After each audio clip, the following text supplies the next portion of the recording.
నిత్య పూజలివివు నేరిచిననో ప్రత్యక్షమైనట్టి పరమాత్మునికి నిత్య పూజలివివో.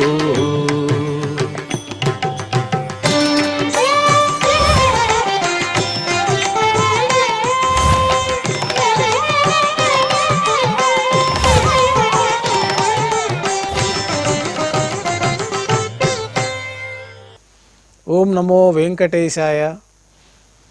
ఈరోజు గురువారము, శ్రీ క్రోధినామ సంవత్సరము, దక్షిణాయనము, భాద్రపద మాసము, శుక్లపక్షము, నవమి తిథి, మూలా నక్షత్రము, సెప్టెంబర్ 12, 2024.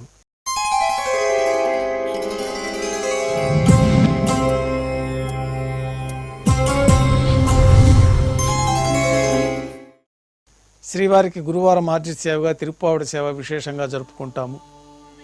సాతుమర పూర్తయిన తర్వాత రేపు అనగా శుక్రవారం అభిషేకం ఏర్పాట్లలో భాగంగా శ్రీవారి మూలమూర్తికి అలంకరించబడి ఉన్న సువర్ణ తిరువాభరణాలు, రత్నాభరణాలు, హారములు తొలగించి శ్రీవారి ముఖమండలంలోని పచ్చకర్పూరం తిరునామంను అర్ధభాగం తొలగించి శ్రీవారి నేత్రములు కనిపించే విధంగా అలంకారం చేయబడుతుంది. శ్రీవారికి బంగారు పాదకవచములు, సువర్ణ కటిహస్తము, వరదహస్తము, శంకుచక్రములు, కర్ణపత్రాలు, శాలిగ్రామాల హారాలతో అలంకరిస్తారు. గర్భాలయం శుద్ధి గావించి మాధ్యాహ్నిక ఆరాధనలో భాగంగా బంగారు పంచపాత్రలో శుద్ధ జలాన్ని నింపుకొని శ్రీ వైకానస భగవత్ శాస్త్రోక్తమైన ఉపచారాలతో స్వామివారికి ఉత్సవమూర్తులకు ఉపచారాలు నిర్వహించి అష్టోత్తర శతనామావళితో అర్చన జరుగుతుంది. మాధ్యాహ్నిక నైవేద్యంలో భాగంగా పాచక కైంకర్య పరులు సుమారు 450 కిలోల పరిణామంలో తింత్రిణీ రసాన్నం అంటే పులిహోర గరుడాల్వారు ముందు వెండి పీఠం పైన రాశిగా పోసి అలంకరించి 8 దిక్కులు శిఖరములుగా ఏర్పాటు చేసి నారికేళ అర్థఫలములు మరియు పుష్పముల చేత అన్ని దిక్కులు ఎందును ముఖభాగం నందును రమణీయంగా అలంకరించి శ్రీవారి దృష్టి గోచరించినట్లుగా ఏర్పాటు చేస్తారు. గర్భాలయంలో విశేషమైన లడ్డూ ప్రసాదం, వడ, అప్పము, జిలేబీ, మురుకు, పాయసం, అన్నప్రసాదాలు ఘంటానాదం మధ్య శ్రీవారికి మాధ్యాహ్నిక నైవేద్యంగా సమర్పించి అన్నకూటం చుట్టూ ఏర్పాటు చేసిన తెరను తొలగించి తిరుప్పావడి సేవలో భాగంగా వేద పండితులు బంగారు వాకిలిలో శ్రీనివాస గద్య పఠనం చేస్తారు. తర్వాత బంగారు వాకిలి నుండి శ్రీవారికి కర్పూరహారతి, అలాగే అన్నరాశికి కర్పూరహారతి ఇవ్వటంతో ఈ తిరుప్పావడి సేవ పూర్తి అవుతుంది. అనంతరం భక్తుల్ని సర్వదర్శనానికి అనుమతిస్తారు. ఈరోజు భక్తులు స్వామివారిని నేత్రదర్శనం అలంకారంలో దర్శించుకుంటారు.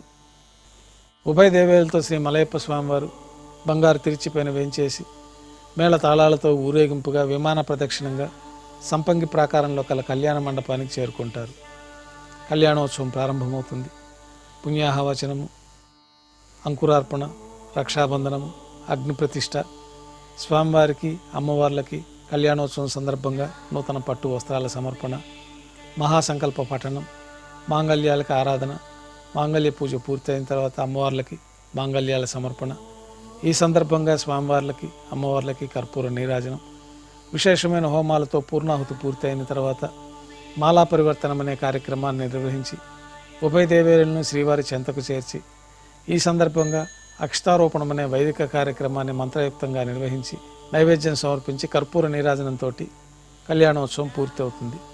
కళ్యాణోత్సవ భక్తుల దర్శనం అనంతరం ఉభయ దేవేలతో శ్రీ మలయప్ప స్వామివారు మేళ తాళాలతో ఊరేగింపుగా ధ్వజస్తంభం వద్ద కల అద్దాల మండపానికి చేరుకుంటారు.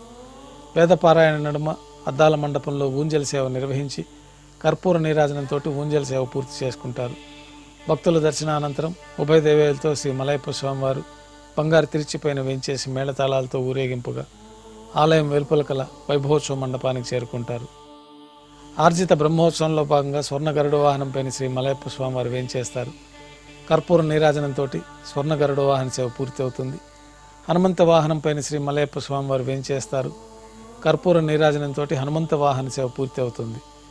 పెద్ద శేష వాహనంపైన శ్రీ మలయప్ప స్వామివారు వేంచేస్తారు. కర్పూర నీరాజనంతో పెద్ద శేష వాహన సేవ పూర్తి అవుతుంది. బంగారు తిరుచిలో మలయప్ప స్వామివారు వేంచేసిన తర్వాత ఉభయ దేవేరులతో కలిపి శ్రీ మలయప్ప స్వామివారికి కర్పూర నీరాజన సమర్పణతోటి ఆర్జిత బ్రహ్మోత్సవం పూర్తి అవుతుంది.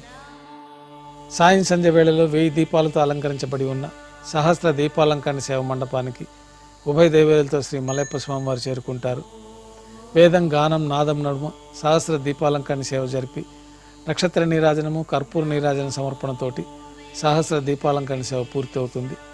ఉభయ దేవేలతో శ్రీ మలయప్ప స్వామివారు బంగారు తిరిచిపోయిన 4 తిరువీధుల ఉత్సవం జరుపుకొని భక్తులను అనుగ్రహించి ఆలయంలోకి చేరుకుంటారు.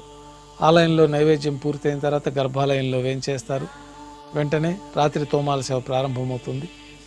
గురువారం సాయంత్రం స్వామివారికి పులంగి సేవ నిర్వహిస్తారు.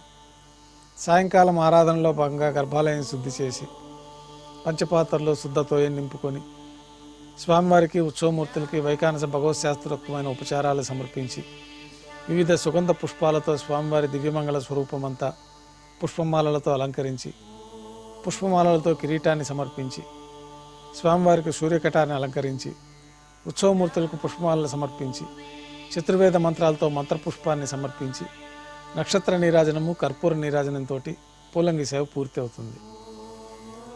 అష్టోత్తర శతనామావళితో అర్చన జరుగుతుంది. రాత్రి నైవేద్యంలో భాగంగా అన్నప్రసాదాలు, పన్యారాలు, దోశ, ఘంటానాదం మధ్య నైవేద్యంగా సమర్పిస్తారు. తిరువిసె నైవేద్యం పూర్తయిన తర్వాత భక్తులని పూలంగి సర్వదర్శనానికి అనుమతిస్తారు. కొద్ది విరామం తర్వాత ఏకాంత సేవలో భాగంగా రాత్రి సమర్పించిన పుష్పమాలికలన్నీ సళ్ళింపు చేసుకొని గర్భాలయాన్ని శుద్ధి చేసుకొని ఏకాంత సేవలో భాగంగా బంగారు పంచపాత్రలో బ్రహ్మ తిరువారాధన కోసమై బంగారు బిందెలోని తీర్థాన్ని సమర్పించి బంగారు పట్టు పాన్పు పైన కౌతుకభైరమైన శ్రీ భోగ శ్రీనివాసమూర్తి వారిని వేంచేపు చేసి ఈ సందర్భంగా జీడిపప్పు, ద్రాక్ష, కలకండ కలిపిన మిశ్రమాన్ని స్వామివారికి నైవేద్యంగా సమర్పించి గోక్షీరాన్ని నైవేద్యంగా సమర్పించి కర్పూర నీరాజనంతో ఏకాంత సేవ పూర్తి అవుతుంది. ఓం నమో వెంకటేశాయ.